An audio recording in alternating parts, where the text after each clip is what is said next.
உண்மையின் உரைகளுக்கு எடுத்துக்காட்டு என்று சொன்னால் அது தீக்கதிர் என்பதை எவராலும் மறுக்க முடியாது. ஏறத்தாழ 60 ஆண்டுகளுக்கு மேலாக தீக்கதிர் தமிழ்நாட்டு மக்களுடைய குரலை, உழைப்பாளி மக்களுடைய உரிமையை சமரசமில்லாமல் வெளிப்படுத்தக்கூடிய ஒரு நாளிதழாக தமிழகத்திலே தொடர்ந்து வெளிவந்து கொண்டிருப்பதை நீங்கள் அறிவீர்கள். எந்த ஒரு அரசியல் மாற்றங்கள் ஏற்பட்டாலும் தீக்கதிர் மக்களின் பக்கம் நின்றுதான் தொடர்ந்து பேசி வந்திருக்கிறது, இனிமேலும் பேசும். மக்களுக்காக மக்களுடைய குரலை எதிரொலிக்கக்கூடிய ஒரு பத்திரிகையாக வரும் தீக்கதிரை பாதுகாக்க வேண்டியதும் அதை பரவலாக்க வேண்டியதும் உழைப்பாளி மக்களுடைய முக்கியமான கடமை என்பதை இந்த நேரத்தில் நான் நினைவூட்ட விரும்புகிறேன். நேற்றைக்கு ஜூலை மாதம் 9ஆம் தேதி நாடு முழுவதும் நடைபெற்ற தொழிலாளி வர்க்கத்தினுடைய பேரெழுச்சியை, வேலை நிறுத்தத்தை முழுமையாக வெளியிட்ட ஒரு பத்திரிகை என்று சொன்னால் அது இன்றைக்கு வெளிவந்திருக்கிற தீக்கதிர் என்பதை இன்றைக்கு வாசித்த வாசகர்களுக்கு தெரியும்.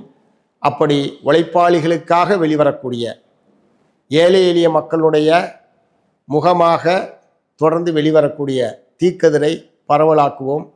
அதற்கான தீவிர சந்தா சேர்ப்பு இயக்கம் ஜூலை மாதம் 10ஆம் தேதி முதல் 20ஆம் தேதி வரை தமிழ்நாடு முழுவதும் நடைபெற்று கொண்டிருக்கிறது.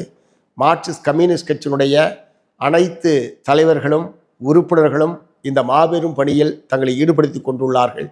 இந்த மாபெரும் பணிக்கு தமிழ்நாட்டு மக்கள் பேராதரவு அளிக்க வேண்டும். தீக்கதிரை தமிழ்நாட்டு மக்கள் தங்களுடைய கரங்களில் சுமக்க வேண்டும் என்று மார்க்சிஸ்ட் கம்யூனிஸ்ட் கட்சியின் சார்பில் வேண்டி கேட்டுக்கொள்கிறேன்.